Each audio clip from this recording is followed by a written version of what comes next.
Try it before, and you were so much more. Go get it, guys, what you said to me, but you gotta try your own medicine. Hi, my name is Felecia, and I am the director and producer on the project Murder or Justice, also known as MoJ. Here I have the honor of having Detective Phoenix Ali here with us to give some insight on battered women who retaliate against their abusers. Detective, I'm just curious, I don't know if you're aware, but battered women who retaliate against their abusers often experience more harsher punishments than the males who are convicted of the same type of murders or different types of things.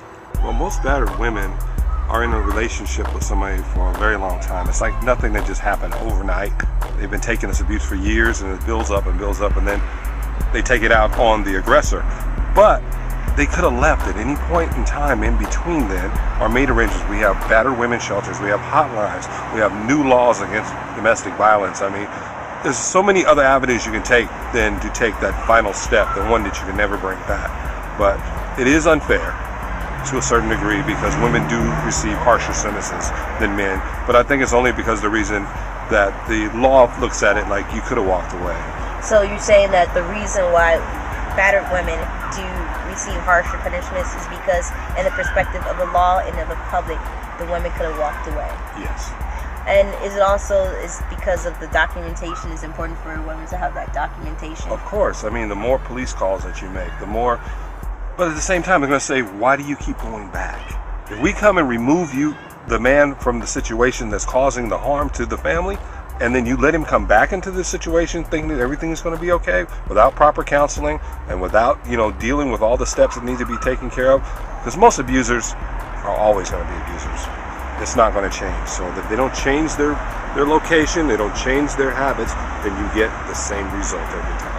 But unfortunately, there are a lot of women locked up in prisons today because they didn't understand or didn't feel the strength to remove themselves from that situations.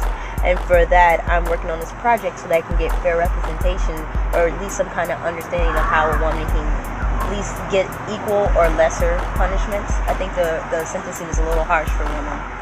Well, the main point is, let somebody know. Document this. Talk about it. Do not just stand by, take it, and hide it from your friends and family.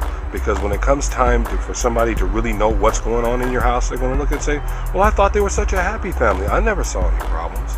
So document it. Call the police. 911 is there for their help. They don't have to be the one to do it. Well, thank you so much for this interview. Thank you for your participation and your support on the project. You're welcome so much. It was a pleasure.